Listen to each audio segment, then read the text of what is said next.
Welcome back to the Easy Hard versus Hard podcast, a podcast dedicated to helping you find the work that actually matters in your life.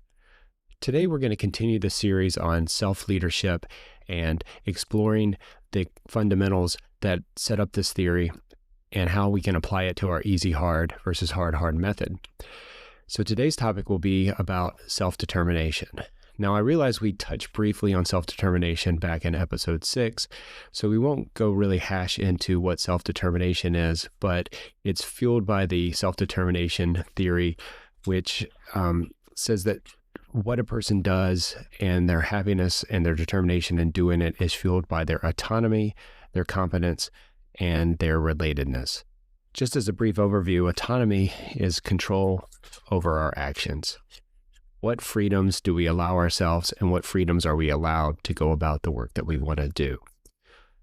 Competence is the feeling of being capable, and this is broken up into your skills, knowledge, and abilities, and then how you are able to apply them to the work that you're doing. Competence normally comes over time. It takes a lot of repetitions, a lot of hours of practice to get truly competent, but then how we view our competence is also very critical in what we determine. And we'll talk about that later today. The last is relatedness, and that's your connection to a group, to a society. I would also further say that relatedness to yourself. We've talked about liking yourself or being able to be yourself. You need to relate to what you're doing, and that's where you can really start finding the hard work. But today I'd like to focus on if self-determination is so critical, and if you look at the literature and you look at studies on leadership, most every coach or speaker in the leadership arena will talk about self-determination and the self-determination theory in some form or fashion. If it is so critical to our development, then why is it so hard for so many of us? Why is it so hard for us to find, our passion, our fuel, what drives our hard work? Why do we always fall into the easy hard work and find ourselves doing what others want and not really what we want? So how this ties back to the easy hard versus hard method is self-determination development is challenging, and getting past the challenges will then help us feel more comfortable with hard work. Will give us that autonomy, the competence to go after what we want. So just a real quick overview for those of you who may not have listened to episode 6. Self-determination is the ability and the drive to make choices and direct your own life. It's about having control over your actions, setting your own goals, and being the author of your story. Self-determination doesn't allow you to let others or circumstance dictate your path. You take control. At its core, self-determination is about the autonomy that we talked about and doing the things that truly matter to you, not because somebody else truly expects it. So this concept ties directly into self-leadership is because self-leadership at its core is about guiding your own thoughts, behaviors, and actions towards the life you want. And once you're able to do that, then you can then show up for others and help lead them in a more effective and efficient manner. Self-leadership is also the engine that powers self-leadership. It's what enables you to set your own direction. You take your ownership, motivate yourself if you believe in motivation, and keep going when things get tough. As I've said probably before, self-determination is so much more important than self-motivation because determination lasts. It's at your core. It's what you want to do every single day. When you're able to develop your practice of self-determination and really hone those skills, you become the leader in your life. The decisions you make are on your values, your long-term vision, your goals, and you're less reactive to what's going on in the world around you or the opinions or thoughts of others. Okay, so now that we got over the overview of kind of what self-determination is, I'd like to talk about 7 blockers or challenge that prevent us from promoting and developing our self-determination. The first one of these is external controls in the environments in which we operate. Every single one of us is a part of a system, whether it's your workplace, your family, your social circles, schools. Even cultural norms are a system of some sort that we all operate in. Depending on what country you live in, we all have cultures, traditions, things like that. what the relationship to self-determination is how do we control these systems? What do we prioritize? What autonomy are we able to extract for ourselves while we're operating in these systems? So going back to the self-determination theory and the concept of autonomy, the authors of this theory said that autonomy is a basic human need. And they found that when an environment is too controlling, there's too many office rules, there's too many school rules, there's too many societal norms, then it thwarts our own determination because we're told what we can't do versus, what we can do. The allowance, the autonomy just isn't there. So understanding that the systems that we're a part of are limiting and understanding how to operate in those systems will allow us to lessen the external control and the environmental control over our lives. And we can start doing what our core is and what we want to do. This whole thought of doing what you want to do and getting past all the norms is not new. It comes from the Stoic philosophers. Marcus Aurelius and Epictetus we're talking about these, and their core was that some things are up to us and some things are not. Okay, the Stoics understood that we can't control our environment, our boss's mood, different policies, laws that we have to abide to. But what we can control is how we respond. And that's where the connection to self-determination comes in.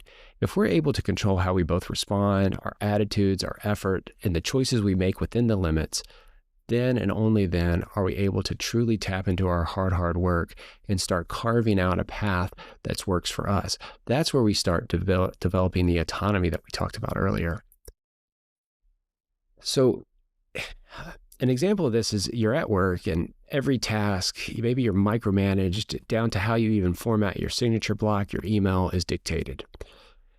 Over time, if you keep allowing these dictated policies, procedures to overwhelm you, you may start holding back your ideas, new innovations.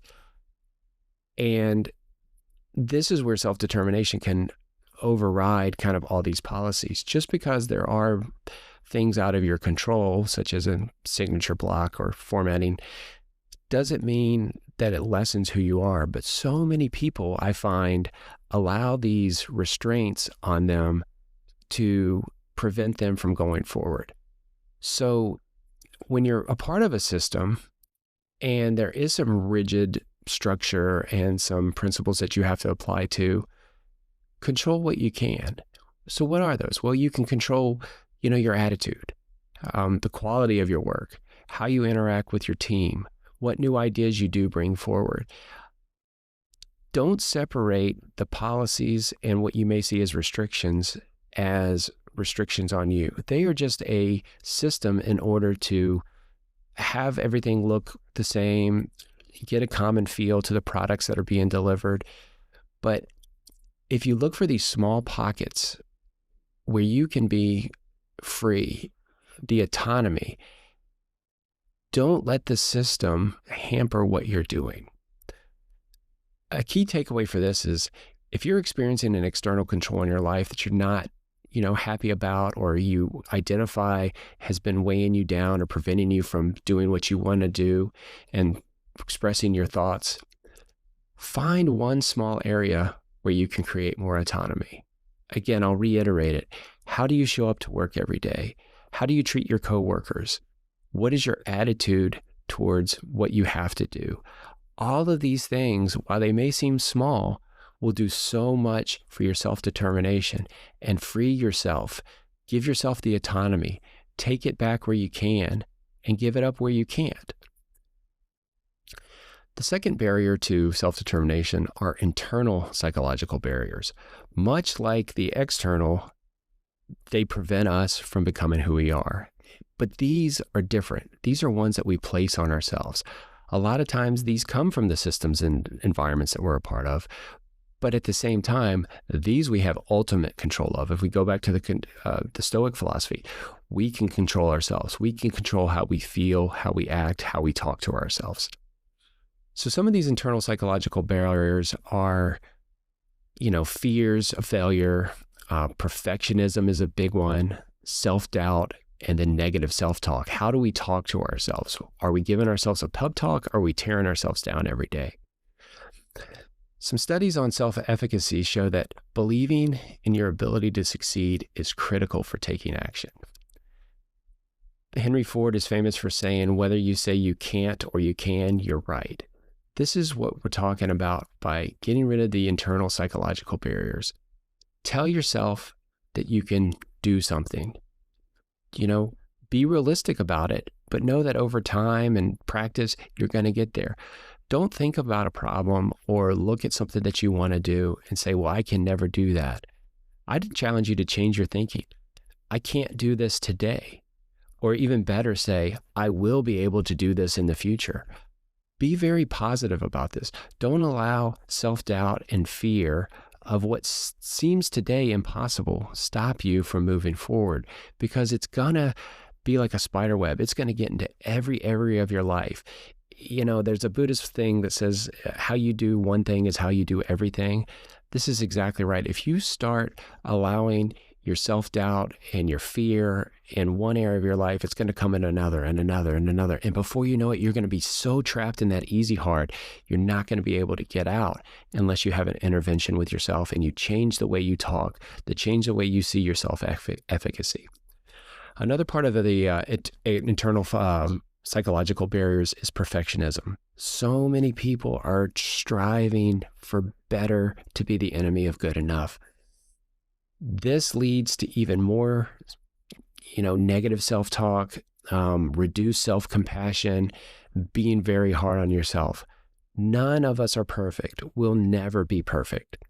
So many authors and podcasters that I talk to, none of them really like the content that they put out. Even when I listen back to some of these podcasts or read some of my writings, I don't like it. Well, that's because in my mind, I want it to be perfect. Well, I will never reach perfect. I just got to keep trying and getting better every single day. And as long as I'm putting that effort and have that kind of drive, that determination in my heart and soul, knowing that I will be better one day, that fuels me to keep going on. Maybe try it for yourself. So many people let, not good enough prevent them from making the changes or putting out product in the world. I often think, how many life-changing ideas or innovations are in someone's body right now, but they're too scared to get it out because they don't think it's perfect. They don't think they've met all the check boxes that they have for themselves. But maybe if they only had 10 or 20% of those check boxes, it would change someone's life. It would change society for the good. So the takeaway from the internal psychological barriers is, think of one thing that you're delaying out of fear. Can you break out of it? Can you publish your first article? Can you submit your first newsletter? Maybe start small. Do a Facebook, Instagram, LinkedIn post. Just get it out there. I know this was such a freeing thing for me, because when I started this journey of writing my book and doing my newsletter and all this, I tried to make it perfect. And one of my coach friends told me one day, just get it out there. And boy, am I glad that I did that, because it just opens the floodgates. It gives you that, it fuels your determination. But again, this is like most of the stuff that self-leadership talks about. Unless you experience it for yourself, you're never going to know what it is. All right, the third is dependency on external motivations. And I'm not going to go big on this one because we talked about this last week about motivation, but you've got to really focus in again on what the intrinsic motivation, what motivates you personally, and extrinsic, like rewards, salary increases, bonuses, the appraisal of others. If we find ourselves too much on the external motivation, again, that's something we can't control. But we can control what motivates us internally, what gets us excited, what keeps us going forward. If you publish your first article, going back to the last example, and you get 5 negative comments, don't let that stop you. As long as you enjoyed writing the article and it's truly the work that you want to do and you're passionate about it and this is where you feel your direction is going, forget about those 5 people. Joe Rogan often says, don't read the comments. I agree with that because even positive comments can be negative to you because you start getting this feedback and you start thinking, oh man, I'm so great, I'm so great, I'm so great. But that's external. Are you happy with it? Are you drawing from what you want? So the takeaway here, much like all of them, what are you doing right now that's an external reward? Would you keep doing this if the praise, admiration, positive comments from others went away? How about if you wrote an article and nobody commented on it? Would you write the next one? That's when you know you're self-motivated. You have that intrinsic drive versus the extrinsic, looking for the approval of others, which of course is a core component of both self-leadership and the easy, hard method. All right, the fourth blocker and barrier is our relationship and social barriers. As we mentioned earlier, the environments that we're a part of have a huge impact. The relationships that we have help us thrive, but the unsupportive ones can limit our growth. This can go to the negative external pressures and motivation that we get. If someone talks poorly to us and, we're less likely to keep going. Social pressures, peer pressure, and even our well-being is impacted by those we hang around with. We talked earlier in an earlier episode about groupthink. This is where the opinions and the influence of others you really got to check it and make sure you're not starting to think like others. And this is just as negative as the negative influences and the, naysayers in your life. So you got to look at your relationships with others in the context of you. Surround yourself with great people. All the successful entrepreneurs and multimillionaires, multi-billionaires that are out there, they have a team, a core team of people that support them along the way. That doesn't mean that you can't take, constructive criticism or take their advice and make changes, but they need to support you in what you're doing. So many people are about tearing down someone at the top. Maybe it's jealousy, maybe it's that person is living out of fear or something the other person couldn't do. My wife and I had a pretty lengthy discussion about an event that happened about 10, 12 years ago in our life where there was a guy that was on the top of his game and every single person was trying to tear this person down. But in reflecting on who this person was, he was such a kind person and people just didn't like him because he was successful. So the takeaway here is look at your environment. Look who you're hanging out with. Are they supporting you or are they holding you back? Surround yourself with people that support you. You'll be so glad that you spend your precious time with people who want you to succeed and want you to do well versus those who are always throwing rocks at you and trying to get you down. The fifth barrier to self-determination are life circumstances and resource gaps. And these are pretty self-evident. To build your confidence, your self-determination is a lot harder when you're struggling with money, time, health, or even the opportunity to do it. In the environment we're in today, I have so many friends and former colleagues that are just searching for a job. They've lost their job and they just want a chance. Well, it's very hard to feel self-determined when every time you apply, you don't hear back, or you go to an interview and you don't get the job.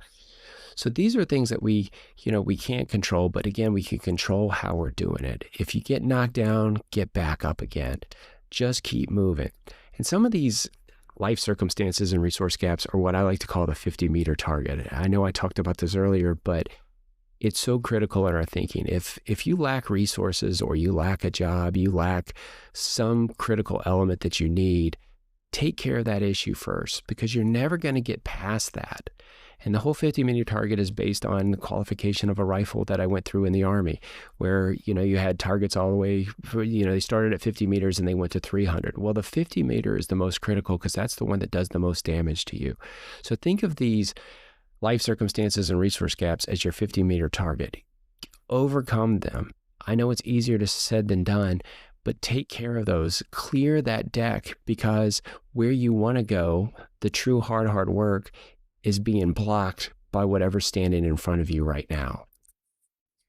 So start thinking about, what one small win you can be.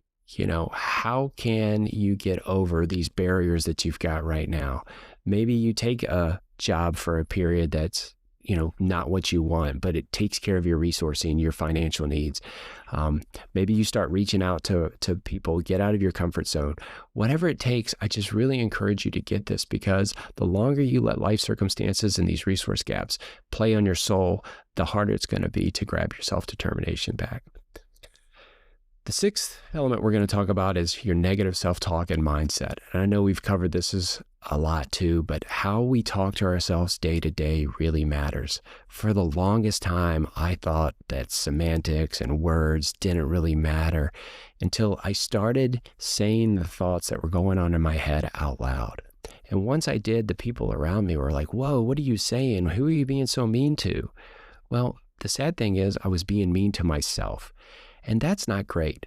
You walk around with your own thoughts for 18, 20 hours a day, however long you sleep. You are always talking to yourself, subconsciously or consciously. You've got this dialogue going on in the back of your head.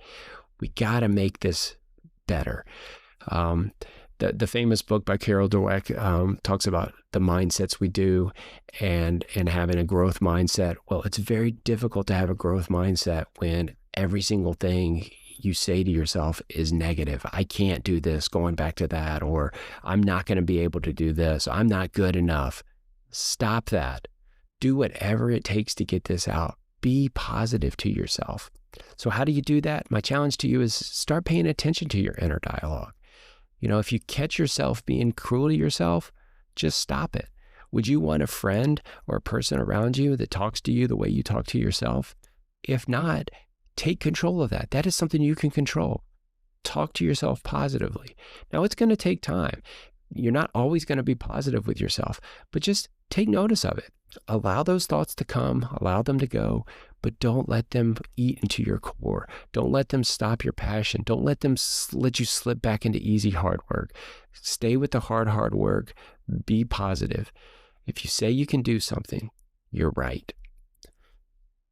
The last thing we're going to talk about as a barrier to self-determination is overwhelm and burnout. These are two terms that are just all over the leadership and the self-improvement space right now. But whenever we overwork and overtaxed ourselves, all the other 6 elements that we say just get elevated, right? Because we're too tired to take care of ourselves. We're working too many hours. We're stressed about deadlines. We're trying to go find that extra cash to pay our mortgages. All of these things will lead us to burnout, and burnout is a period where you're not going to have much self-determination. This is something you've got to really work on to try to both don't allow yourself to get into burnout, and then if you do find yourself in burnout, give yourself a tip to get out of that.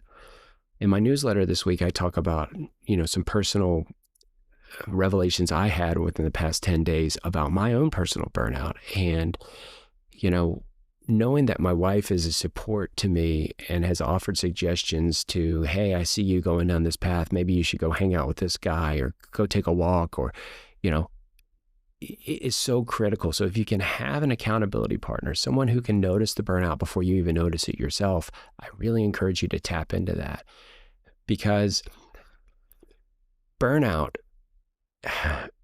it's so detrimental to our growth. And you may think, well, I'm only burned out for a week or 2 weeks or whatever, but how long does it take you to get out of it?